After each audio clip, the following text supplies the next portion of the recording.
Assalamualaikum warahmatullahi wabarakatuh. Pemirsa pada Suara TV, alhamdulillah saya bisa sowan ke kediamannya Kiai Ahmaduddin Utsman di pondok pesantrennya Nahdlatul Ulum di Banten, di Gresik. Apa kabarnya, Kiai? Alhamdulillah baik, Kang Mas Yusuf. Luar biasa nih, saya merasakan suasana religius di sini. Tadi Kiai Ahmad habis ngaji atau memberikan pengajian ya, kitab kuning ya di sini. Luar biasa nih, ketika datang ke Kiai Ahmad itu nuansa religiusnya muncul tinggi ya. Baik Kiai Ahmad, ini di sela-sela Idul Fitri, saya ingin meminta Kiai Ahmad untuk mengucapkan selamat Idul Fitri kepada netizen pada Suka TV yang sering kali menyimak podcast Kiai Ahmad. Silakan Kiai Ahmad. Terima kasih Kang Mas Yusuf, kepada seluruh subscriber dan penonton pada Suka TV di mana saja berada. Saya ucapkan minal aidin wal faizin kulla amin wa antum bi khair. Mohon maaf lahir dan batin sugeng riyadi. Semoga seluruh subscriber daripada Suka TV senantiasa Allah berikan nikmat yang luar biasa dalam hidupnya, diberikan rezeki yang banyak, dan Allah mudahkan segala urusannya.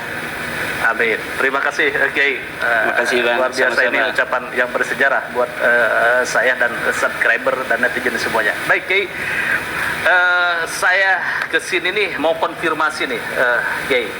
Kemarin saya podcast dengan Terah Sunan Ampel, Kiai Munawir, yang mengatakan menantang Habib Rizik untuk berdebat dengan Kiai Ahmad.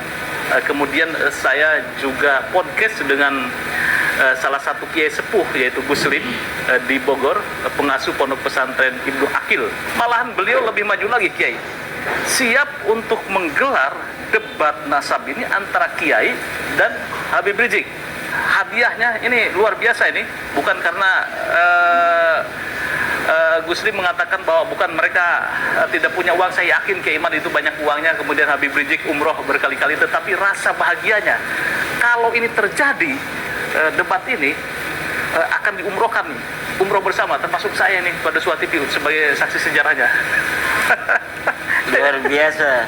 Ya, saya ucapkan terima kasih sama Gus Lim, seorang kiai yang kita kenal sangat mempunyai karisma di wilayah Kabupaten Bogor dan sekitarnya.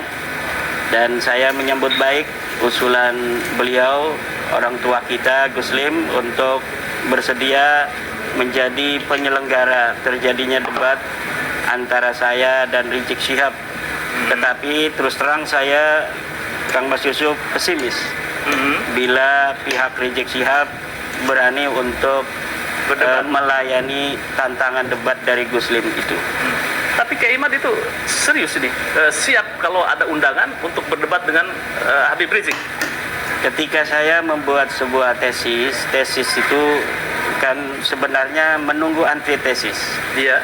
Ketika antitesis itu ada, nanti kita lihat antitesisnya ini memenuhi syarat tidak untuk disebut antitesis dari sebuah tesis yang telah dikeluarkan oleh seorang peneliti seperti saya. Ya.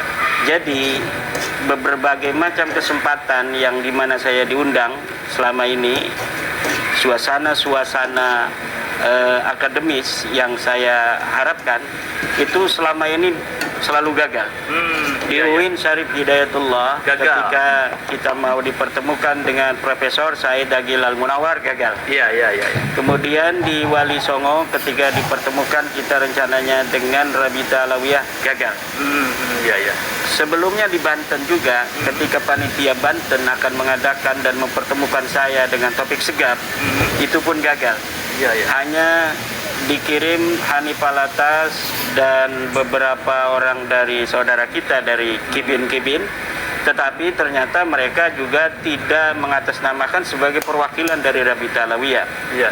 Kemudian dari berbagai macam narasi yang dibuat seakan-akan bahwa saya tidak berani berdebat, itu sebenarnya adalah sebuah framing yang menurut saya tidak perlu untuk ditanggapi. Karena memang saya menunggu. Jadi kalau apabila pihak Rizik Syihab ketika ditantang oleh Kiai dari Bogor, Guslim, itu kemudian menerima, daripada kita perang-perang begitu seperti kata beliau itu mau nantang perang monyet-monyet, lebih baik kita perang argumentasi, perang epistemologis, bagaimana nasab Balawi yang sudah putus ini dipertanggungjawabkan oleh mereka di hadapan publik. Nah, saya menunggu itu, mampukah mereka membela nasab mereka yang terbukti palsu menurut kajian epistemologis saya berdasarkan penelitian kitab-kitab nasab dan kitab-kitab sejarah yang bukan hanya nasabnya itu palsu, tetapi nama-nama yang disebut sebagai leluhur mereka itu juga terbukti sebagai leluhur yang fiktif. Kan ini kan luar biasa. Tetapi ini akademis, berdasarkan dalil dan referensi yang jelas. Mampukah Rizik Syihab untuk menyampaikan kepada masyarakat antitesis tentang tesis saya tersebut? Jadi saya sekali lagi menyampaikan sebuah apresiasi yang tiada terhingga untuk Guslim, kiai kita dari Bogor. Apabila betul dari pihak Rizik Syihab itu menerima tantangan dari Guslim itu, insya Allah saya akan datang. Siap, Kiai Imad ya? Siap. Iya, ini saya konfirmasi nih. Saya catat ini tebal-tebal. Kiai Imad siap untuk berdebat dengan Habib Rizik Syihab yang akan digelar di Pondok Pesantren Ibnu Aqil. Ini kita harapkan ini bisa tergelar. Tapi lagi-lagi Kiai Imad ini seringkali Kiai Imad di framing sebagai Kiai Imaduddin Al-Kaburi karena di Banten itu Kiai Imad tidak datang. Ini cukup mengganggu apa tidak ini? Saya itu tidak terlalu memikirkan apa yang dipersepsikan orang terhadap saya. Jadi orang boleh berkata apapun tentang kita dan kita tidak mempunyai kendali atas mereka. Tapi kita punya kendali atas diri kita sendiri. Jadi apa saja dalam hidup ini itu tidak boleh kita sebagai manusia berjalan di atas dunia ini berdasarkan persepsi orang tentang kita, tetapi bagaimana respon kita terhadap persepsi orang itu. Jadi yang kita bisa kendalikan adalah diri kita sendiri. Orang mau berkata apa tentang diri kita itu silahkan, tetapi kita bisa mengendalikan respon terhadap apa yang mereka katakan. Dan tentang apa namanya itu, di Banten itu Kiai Salim dari Cilacap sudah memberikan klarifikasi. Karena memang beliau adalah sebagai salah satu orang yang berada di tengah-tengah acara itu.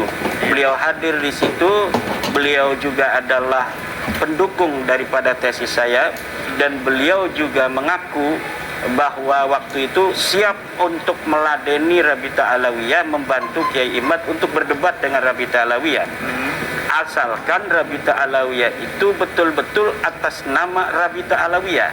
Jadi walaupun bukan topik segap, tetapi yang hadir itu mendapatkan surat mandat dari Rabita Alawiyah.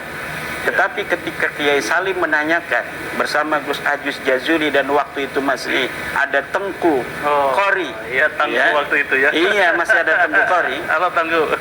Ketika ditanya oleh Kiai Salim, apakah Hanif Alatas Qurtubi Lebak itu mewakili daripada Rabita Alawiyah, mereka jawab tidak.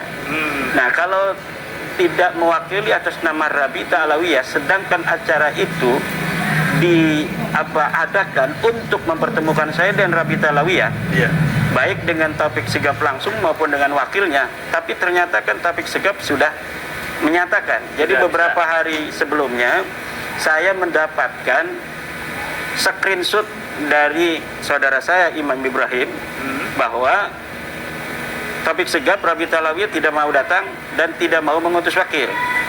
Sementara waktu itu, tapi bisa berubah kan, beberapa hari itu kadang-kadang manusia itu pikirannya berubah. Itulah yang saya antisipasi, takut ada perubahan. Tiba-tiba mereka datang. Ketika kita nggak datang, tiba-tiba mereka datang. Akhirnya saya memberikan semacam surat mandat Iya. Karena itu juga diminta oleh Tengku Qori bahwa Kiai agar ada sebuah kenang-kenangan buat saya dalam hidup saya merantau ke Jawa ini, bahwa saya pernah membela Kiai, membela nasab Rasulullah. Tolong bikinkan sebuah surat mandat atas nama saya dan beberapa perwakilan lainnya, akan saya laminating dan akan saya pajang katanya di tembok sebagai kenang-kenangan dalam hidup saya. Oke, saya penuhi permintaan Tengku Qori itu. Ya, saya membuat dengan tangan saya sendiri. Beberapa nama yang bersedia. Jadi saya belum kenal dengan Kiai Salim, saya belum kenal dengan Gus Aziz Jazuli, tetapi mereka sudah ada komunikasi melalui alat komunikasi bahwa mereka mendukung saya dan siap untuk bersama Kiai meladeni perwakilan Rabita Alawiyah yang ada di Banten. Kemudian ketika ditanyakan pihak Rabita Alawiyah atau yang hadir itu oleh Tengku, apakah Anda mewakili dengan Kiai Salim dari Rabita Alawiyah? Ternyata mereka tidak mewakili. Maka Kiai Salim mundur. Kiai Salim mundur, tidak mau, maka di situ hanya ada Tengku, ada Aziz Jazuli, Gus Aziz, dan satu lagi. Dan akhirnya ya itu terjadi debat kusir. Yang paling terkenal diam. Nah, diam itu sekarang jadi channel itu. Channel diam, saudara kan ya. Baik, ini kita bongkar sejarah tentang debat nasab. Baik, kemarin itu kan juga Habib Hanif dan kawan-kawan ya, Rumel Abbas juga membuat buku itu, jawaban mengokohkan bahwa nasab, keabsahan nasab Balawi. Kemudian Kiai Imad pun memberikan sebuah jawaban dengan buku yang tidak kalah tebalnya, malah lebih tebal Kiai Imad. Nah, ini pesan moral apa yang ingin Kiai sampaikan kepada netizen atau kepada akademisi?